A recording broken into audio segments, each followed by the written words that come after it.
inaugural, the maiden voyage of the what's called the Four Peaks Sessions, and it's talking with people about their lives and Arizona people, and you couldn't start this off with anybody else. Senator John McCain, thanks for doing this. Thanks. I think if Barry Goldwater were still alive, he'd have probably been here first. I don't know. Barry was a wonderful, lovely man who blazed the trail for conservatives in America. So let's start there. Let's start with Goldwater, because he has been the most recognizable name in Arizona politics nationally. But with all due respect to the memory of Barry Goldwater, internationally, you are the most well-known person in American politics. And you realize that, right? I believe that's true. So how does that, after watching the legacy of Barry Goldwater and watching that as you were here in Arizona, what does that mean to you? It means it's a tough act to follow. People may have disagreed with Barry Goldwater on his positions of issues, and we know he lost very badly in his presidential run, but Barry Goldwater, to friends and enemies alike, was a man of integrity, a man of honesty, maybe in the view of some too blunt in his honesty. But that's an act that I don't want to let him down. I think about him a lot. Barry Goldwater and I were not close for a long time because I was not from Arizona. As you know, I came on the scene, became a congressman, and then succeeded him. But in his later years, we became very close. And Barry Goldwater really changed the face of American politics. For example, Ronald Reagan many times said, it was Barry Goldwater that motivated me to get into politics. Well, wasn't it that Reagan speech, A Time for Choosing, where he raised that money for Barry Goldwater? That was almost Ronald Reagan's coming out party, where people thought, wow, who is this man? And 20 years later is when he really became Ronald Reagan that we all knew, but that was kind of the foundation for him. Absolutely. And given the generosity of the man, I heard him say, Ronald Reagan say many times, that he would say, I would not be president of the United States today if it hadn't been for Barry Goldwater. Wow. And maybe, given Reagan's generosity of spirit, maybe that wasn't entirely true, but it was an awfully nice thing to hear. When you look back, I was watching recently about Pearl Harbor Day, 75th anniversary. Yeah. And on the television show, we ran the piece of video, just a small piece, of you telling the story of somebody coming and informing your father. Can you tell a little bit of that story? My father was a submarine officer. My grandfather was an early aviator and was a commander of the carriers in the Pacific under Admiral Halsey. We lived in New London, Connecticut, submarine base. My father was a commander of a submarine. And it was Sunday morning, and we happened to be out in front of our house. The guy pulled up and shouted out to my father, said the Japanese had bombed Pearl Harbor. My father went upstairs, packed a bag, and drove off. And really, I think I saw him once in the next 5 years, because in those days, they were in the war, as they called it, quote, for the duration. And people didn't come home. They didn't rotate. The one time I saw him was when he traded in his old submarine for a newer submarine, and he had some very wild exploits because he was depth charged once for the longest period of time ever, and it was just touch and go as to whether they were going to survive or not. The torpedoes would malfunction in the early days. He fired a torpedo and it hit the carrier, that Japanese carrier, and he heard it in the sound phones they had, thunk, because the torpedoes malfunctioned in the early days. Finally, I could tell you, we could take up all the time, but at the end of the war, my father came into Tokyo Bay on his submarine. My grandfather you see the famous picture of the peace signing on the Missouri. My grandfather's in the front row. They were together. My grandfather was relieved, flew home the next day, got home to Coronado, where my grandmother was living, had a big welcome home celebration, and he went upstairs and died. No. Yeah. That day? That day, yeah. He was very, very tired. Wow. So when you... And by the way, they've named a ship after him, and there's an epilogue to every story I tell, but about a month ago, the USS John S. McCain, named after my father and grandfather, sailed in to guess where? At a port visit, the port of Da Nang. Wow. into the port of Da Nang. Da Nang, Vietnam. Yes, indeed. It shows when you live long enough. I was going to say, they must have seen that ship coming and say, we're never getting rid of this guy. It's never going to happen. So then, with that, you watched, and obviously you lived the sacrifice of war at a time where you said the sacrifice was so great. What motivated you then into service? Well, I must tell you that it was expected of me. And because my family goes back to the Revolutionary War. And that made me a rebel without a cause at the Naval Academy. I was always in trouble, always getting demerits, always just on the line. But I knew that if I could just make it through, that I'd go to pilot training, be a Navy pilot, who were my heroes. And so I was in trouble all the time at the Naval Academy. By the way, my son is now teaching at the Naval Academy, leadership at the Naval Academy. My son, who's a Navy lieutenant.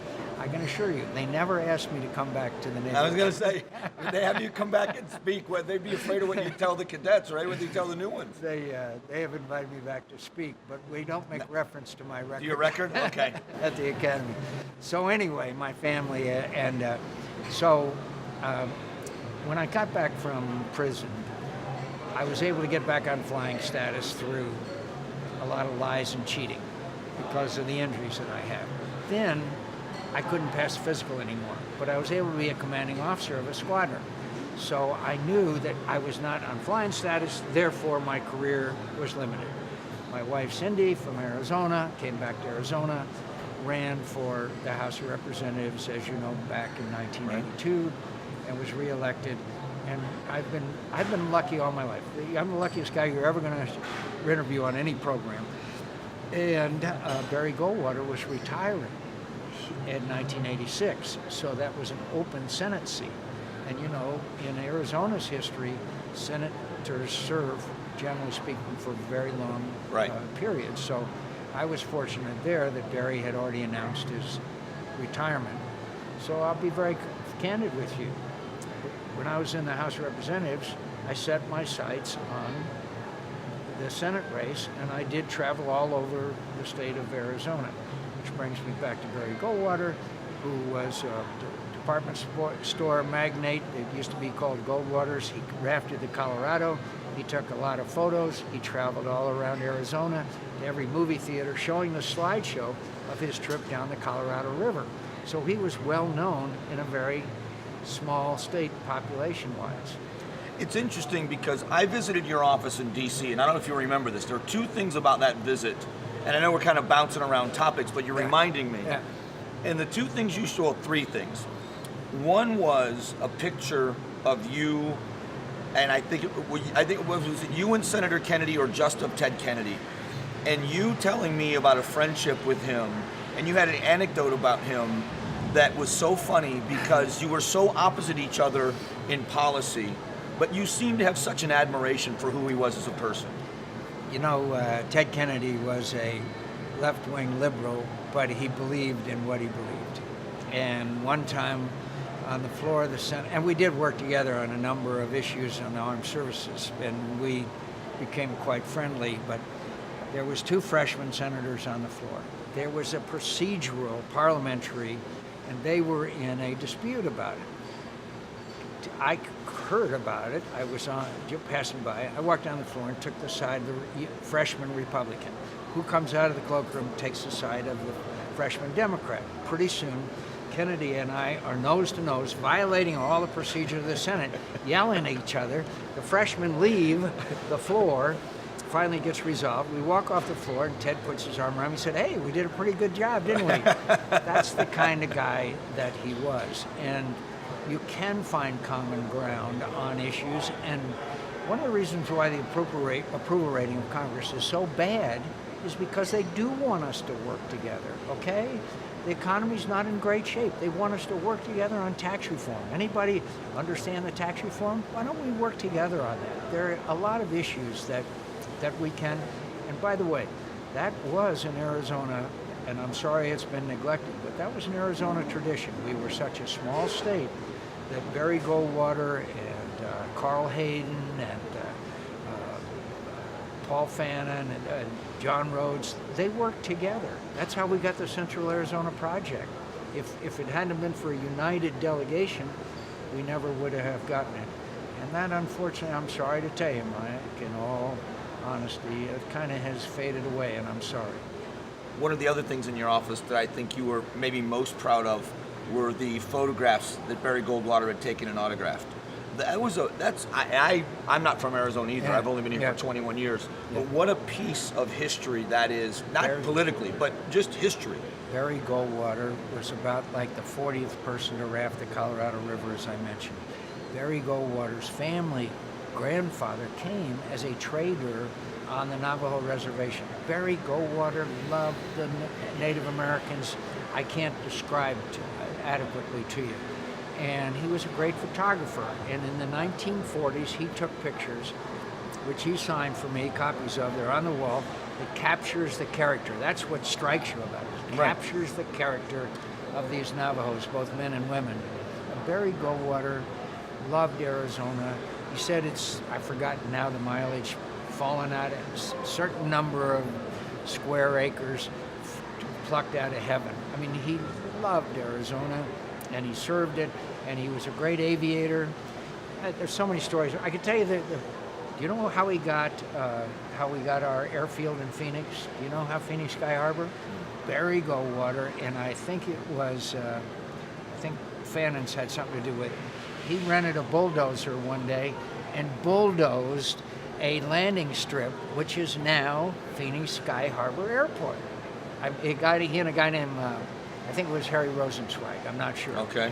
And that's now today Phoenix Sky Harbor Airport. He loved aviation. He flew every single airplane the Navy, Air Force, and Marine Corps had, up to and including the B-1 bomber. Wow. He never missed a single military airplane. And all during the Vietnam War, he was a ham radio operator. He would take calls from sailors, soldiers, and Marines in Vietnam, and he would take the calls and connect them to the phone number of their families. Sometimes he would stay up all night making those calls, connecting the service members with their families. Remember, communications in those days was far different from today. We could someday we'll do a whole program on Barry Goldwater. I would love to do it now. So let me go ahead. One more quick story. John Rhodes, young lawyer from Kansas, went through training in Arizona like so many hundreds of thousands of others. Wanted to come back to Arizona, became a lawyer, was out in East Valley. There was no Republican Party. It was dominated by Democrats. Barry Goldwater, city councilman in Phoenix, goes to John Rhodes out in East Valley and says, hey, I'm running for the Senate. We need somebody to run for the House of Representatives. And John Rhodes said, but Barry, I don't want to go to Washington. And Barry said, don't worry, you won't. And it was the Eisenhower sweep of 1952 when Eisenhower was swept into office. Barry Goldwater defeated the majority leader of the United States Senate. Wow. John Rhodes defeated the chairman of the Interior Committee. They both stayed for 30 years. Wow. What a great story.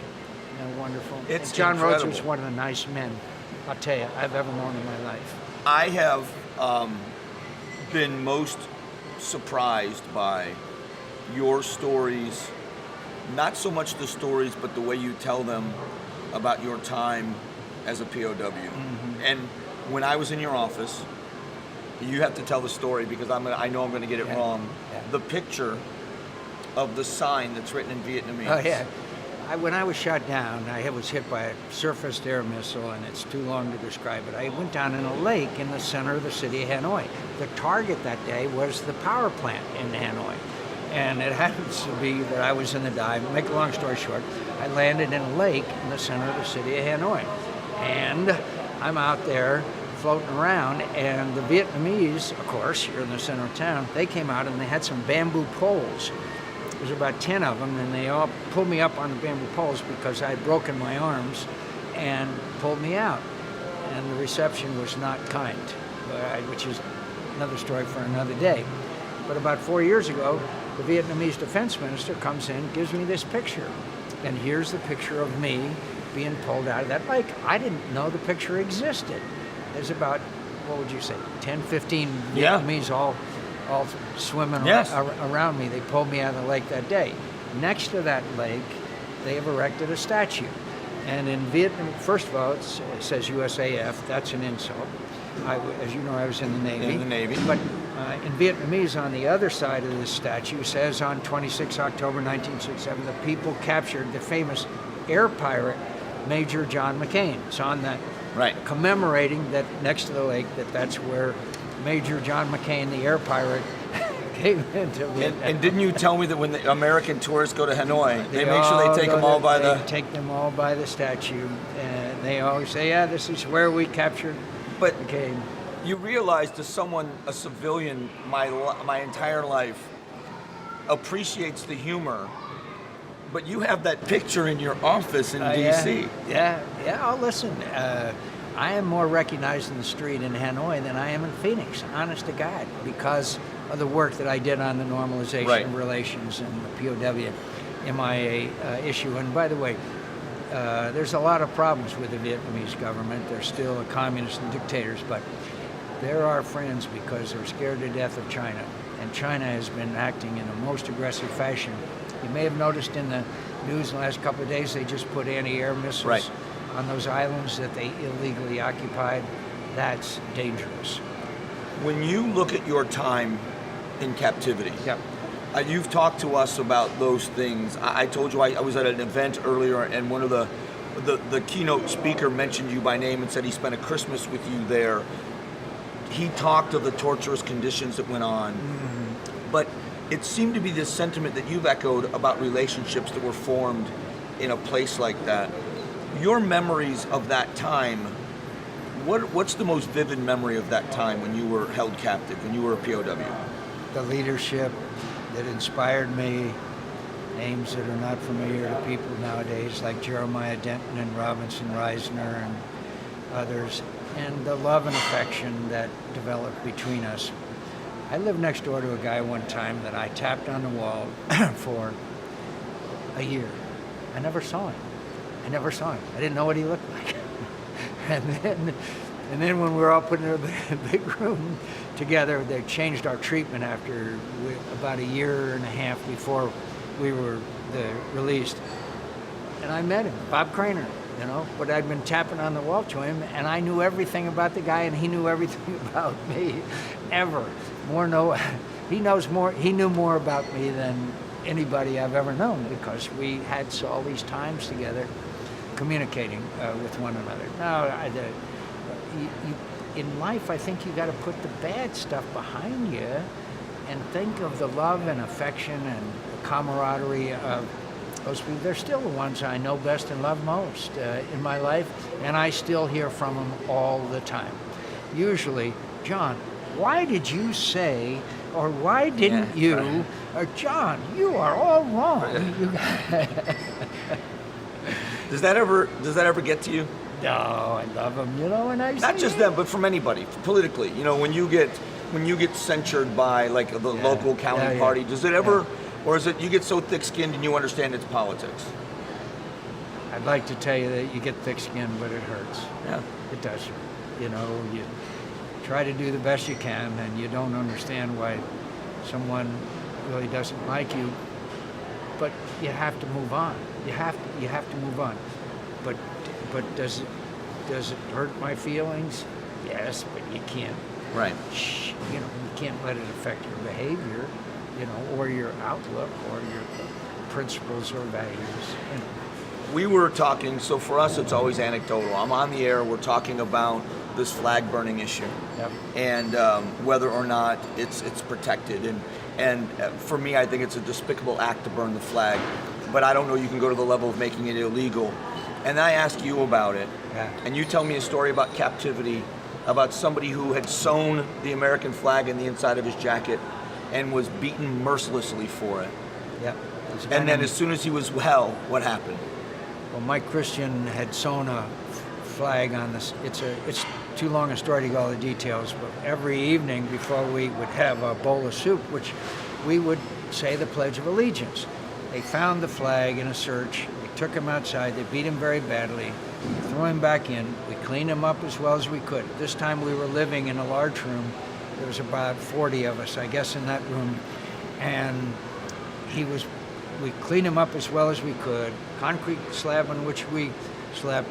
Light bulb in each corner of the room.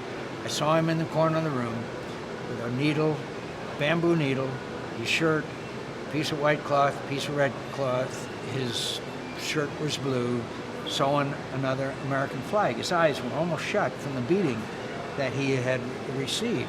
So yes, I have a special feeling about the flag, and I agree with you. I think the Supreme Court has already spoken, but I will let these people who disrespect the flag be judged by other Americans. And I agree. I don't think that judgment is very low, that they're very appreciative.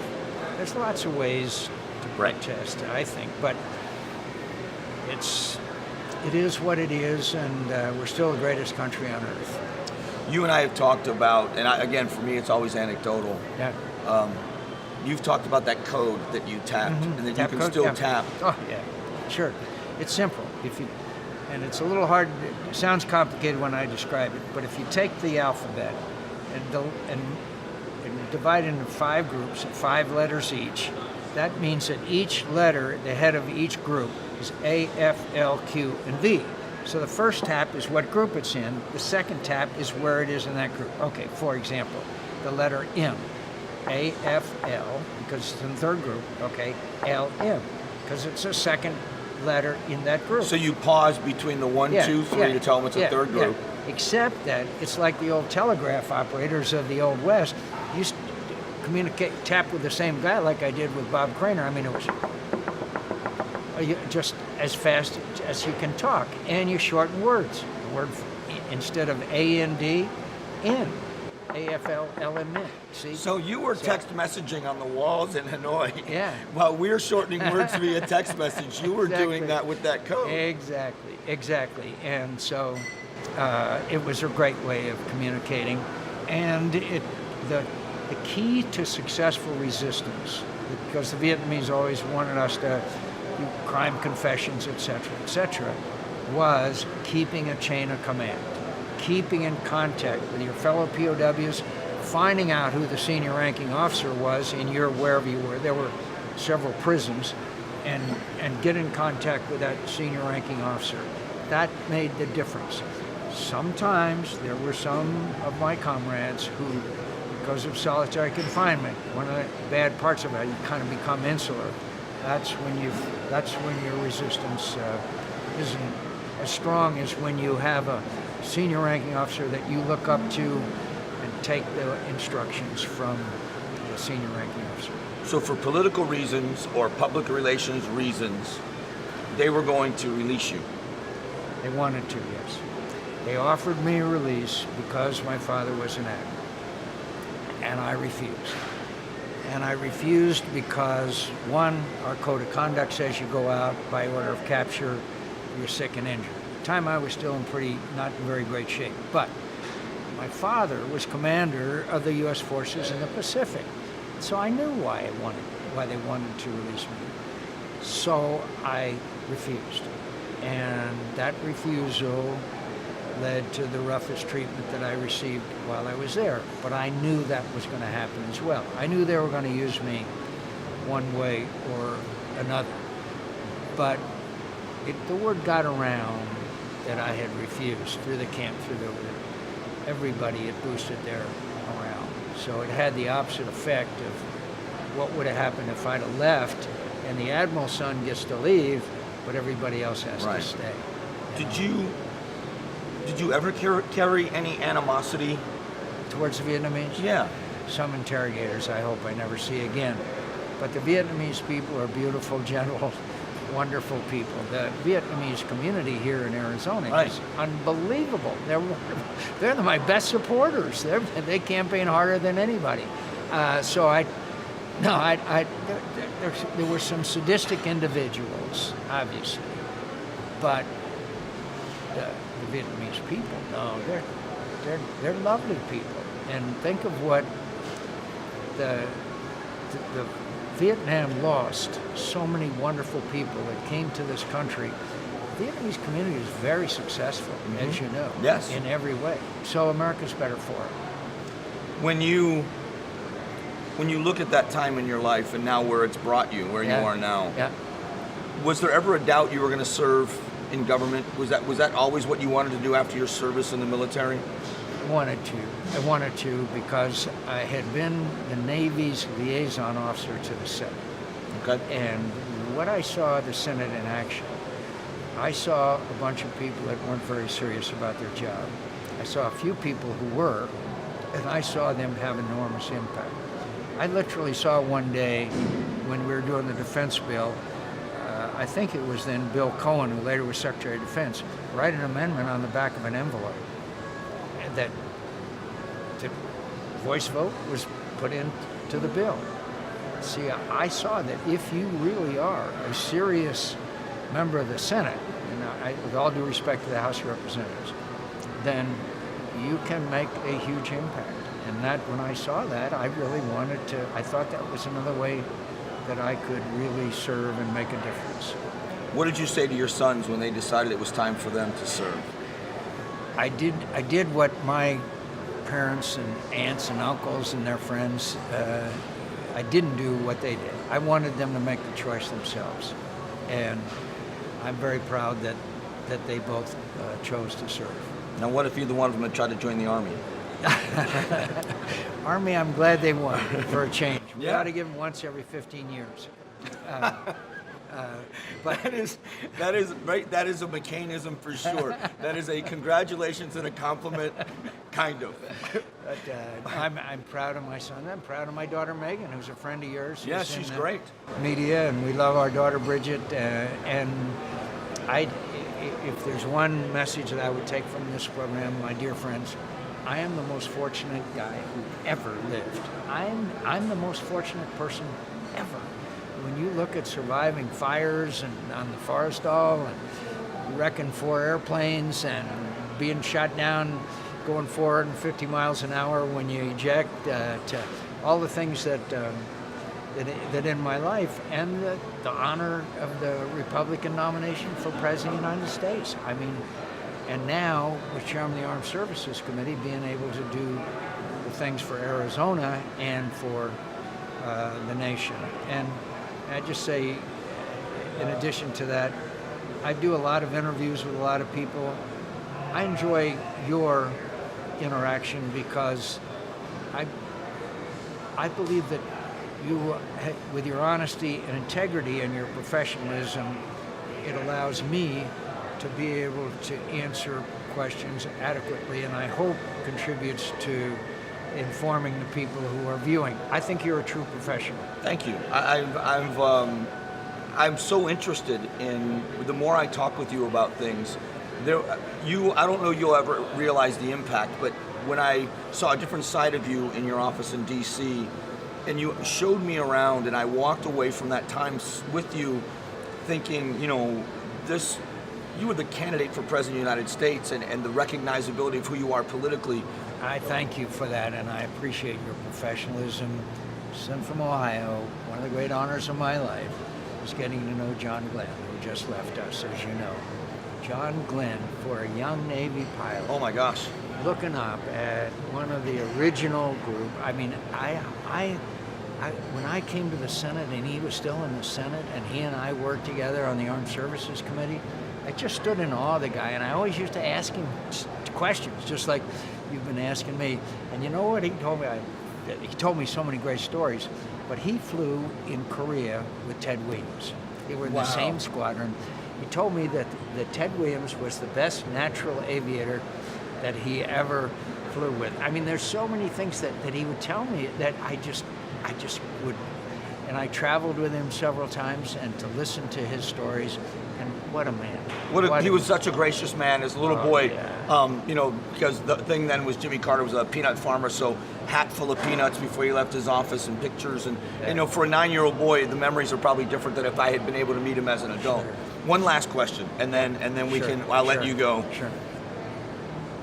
What would you want your legacy to be? Honestly, the people of Arizona, the people of the United States, the people of the world, how do you want them to remember John McCain when you're done with your political career? He served the country with honesty and integrity.